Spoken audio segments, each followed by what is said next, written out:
Hello everyone, how you going? Welcome to the difference between Canada and New Zealand. Now these are two of Australia's closest siblings, with the UK being their parental figure, and so I'm interested to see how this guy thinks they differ. G'day. This is the difference between Canada and New Zealand. No, this isn't the Australian flag. They just stole our design and then added another star. And yeah, this is the Canadian one. Wait. Which has got like a leaf. Hang on a second, I didn't know that, or is it even true? Surely not. So the New Zealand flag was 1902, and then the Australian flag was 1901, so I don't even know what he's talking about there. I don't know who's copying who, and they're very close together, closer than I probably would have thought, but hey, 1 year in it, but we still won it. So in Canada, they kind of sound like this. Hey there, buddy, don't you know I'm from Canada? Oh no. I'm so sorry if that sounded American. I was going to say. And you can apologise for thinking that I sound Australian. I don't. Well, I guess at least I don't have to apologise. I can definitely hear the difference, but I don't think he helps himself out by saying things like this. Yeah, g'day, because I think it's such a strong Australian stereotype that I don't think it's the best choice of words if you're trying to prove that you're not. Either way, at least he has definitely balanced the scale with that Canadian accent, because I'm sure all the Canadians just went, who are you? You are just not one of us, that's for sure. A lot of people like to think of New Zealand as like the Canada of the Pacific. You know, we're both really relaxed countries. You guys are like, hey there, buddy, just relax, man. We've both got annoying neighbours. You know, you guys have got the US, we've got Australia, but there's also a lot of differences too. Well, I guess I'm just going to have to let that one slide because there isn't much I can do. If that's how he thinks of Australia, that's what it is. But honestly, I think Australia is a lot more like Canada than the US. See, Canada is like the second largest country in the world. Yes. And we're, definitely not. See, Canada's like a big old Gandalf, and we're still just a little mini Frodo. Well, finally something I can actually agree with this guy, but honestly, in saying that, I don't know if Gandalf is big enough. I think Frodo more needs to be like Gollum, and then Gandalf needs to be one of the ants, because he even pulled it up himself, and the fact that he had to point to New Zealand says a lot, I must say. But either way, he pulled up the entire map, and even though due to the projection, Canada has a lot going for it in this projection, New Zealand is just like, it's often left off maps, it's that small. Canadians like to say, buddy, like, hey there, buddy. Do they? Where we say, bro, so it's like, sup, bro? Yeah.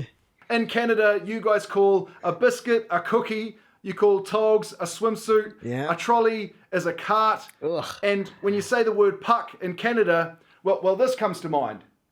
We're here in New Zealand, if you say puck, well, that's this. Pants up crack. Well, look, that is absolutely news to me. That is something that Australia definitely has a difference with New Zealand with as well. I've never heard of PUC being puck in pants up crack in that regard. I mean, we share the rest of them like cookie and biscuit and togs and swimmers, we would also call them. There's a few different ones in there that definitely make sense, but PUC, it's news to me. Canada has Drake. Yep. We've got Drake. Canada has bears, like grizzly bears, black bears, polar bears. Oh. We're here in New Zealand, we don't have bears. Is that the care? We've got possums, though. I was trying to guess it, but he let me down. I mean, in my mind, the Kia are a good kind of comparison to the bears and whatnot, wherever they went. Yeah, you look at that thing right there and you go, that is just like a Kia. They're smart, intelligent, fast, all of these things, mobile. And as far as I'm aware, they also travel in pairs, and so there's just not really a comparison. And especially for me, because Australia and New Zealand share possums. I don't know if they're exactly the same, but they're close enough to where everyone can just kind of share possums around and not be worried about them. The closest thing we've had to a bear was this. I'm the polar pup bear. In Canada, they would call this a sweater. Where here in New Zealand, we call it a jumper. Yes, there we go, the jumper. See, another thing that they've copied from us, clearly. And the thing that surprised me the most, and it's just a missed opportunity really, when he says, the closest thing to a beer. Really, I think he should have pulled something like this out instead, because it's clearly a beer. But no, he just went on to show me a polar bear. Anyway, speaking of weird English terms, like a warm hat that you might wear to the snow on your head? Here we go. Well, yeah, we call that a beanie, yep, obviously. another one they stole. But in Canada, they call it a toque, which is very... Which we know. It's confusing, because let's say I grabbed your beanie and I ran away. Are you guys going to be like, hey there, buddy, hey, this guy just took my toque? Oh, he does make a fair point, but I must disagree with him. I mean, I guess it's just a New Zealand thing. The fact that you just must be a little bit confused with a different word, I mean, it makes sense, you know, they're a little bit slow, most of them. And this guy's clearly no exception by the fact that he's getting confused with just a naming difference between the same object. And even the fact that he thinks it's alright to just be running up to people and stealing the stuff directly off their head, it says a lot, honestly. Your Prime Minister, Justin Trudeau, he used to be a nightclub bouncer. Where our Prime Minister, Jacinda Ardern, she used to be a DJ. I'm not making any of this stuff up. Well, look, I don't know the details of either of their backgrounds and histories, but it makes sense that both of them, you know, just have a little bit of a past. One where they just had to fight for their lives and the other one where you're just getting down to business. Here in New Zealand, we call like a small holiday home a bach, where in Canada, they call it a lake house. Yeah. We've got a lake, Lake Taupo. It's got a big trout next to the town. It's quite big.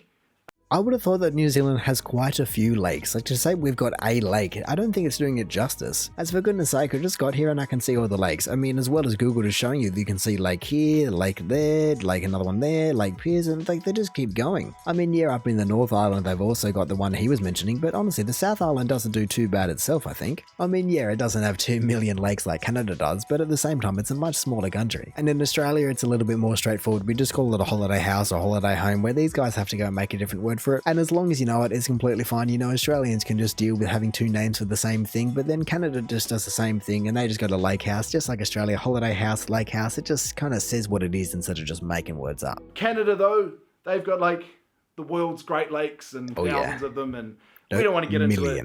They're just showing off now. Hey there, buddy. Want to come take a peep at all my lakes? Not really. Not you. We've got heaps of lakes in Canada. As mentioned earlier, you know, you Canadians hate being mistaken for people from the US. We're here in New Zealand. We hate being mixed up with Australians. But No. It's called jealousy. Jealousy is the right word you're talking about. I don't know. I guess it's just not taught in New Zealand. Just, you know, the vocabulary isn't up to scratch, but jealousy is the word he was actually looking for. You know, you guys, it's kind of a fair point because Canada and the US, you're so close. Like there's only a thin little invisible line that divides the countries. Once again, just the world's longest border. I mean, you know, it's just New Zealand things. They just clearly can't understand. We're here in New Zealand. You know, we've got a whole ocean dividing Australia and New Zealand, but somehow the whole world's like, oh, are you from Australia, mate? No, I'm not from Australia. But I think that's fair enough, considering New Zealand just is so insignificant. It so often gets left off maps that I'm sure 90% of the world doesn't even know that it exists. You know, some people say Australia's fake, but New Zealand just doesn't even exist in the first place. So people aren't going to go, oh yeah, you're from that country that doesn't even exist on the map. No, they're going to choose the big brother. But you know, we're also, you know, quite a relaxed country, so fair enough. We don't let it get under our skin. Clearly. Here's a fact. Canada has the longest street in the world, and we, New Zealand, have the steepest. Fair enough. It's good to have something that you're proud of, New Zealand, because besides just the beautiful nature that they didn't have anything to do with, it's not like they made it, just there's not much going for it. You know, Australia has the longest highway in the world, we have the longest this, the most beaches, whatever it may be. New Zealand just kind of comes second in all of those categories, so they can have the steepest street. In Canada, you guys are like addicted to maple syrup, so much so you guys have like backup reserves of maple syrup in case there's like a national shortage. Here in New Zealand, we've got golden syrup. We don't care if it runs out, really. Yeah, fair enough. Golden syrup just isn't the same. It's just so thick. Honestly, it's like if honey runs out. I mean, I'm sure some people with their teas are probably going to be a little bit unhappy, maybe if that was in the UK, but generally it's just going to be alright. We certainly don't have a 200,000 barrel reserve. Even though it's a lot of money worth of maple syrup, we just don't have that kind of reserve anywhere else in the world. Here in New Zealand, we're actually more relaxed than the people in Canada.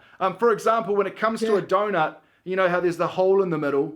It's never crossed our mind what happens to that bit. Like, where did it go when they punch that bit? And we don't care. We just eat the donut. But in Canada, they're a freaky little bunch of people, and they've captured those bits. They figured out what's happened.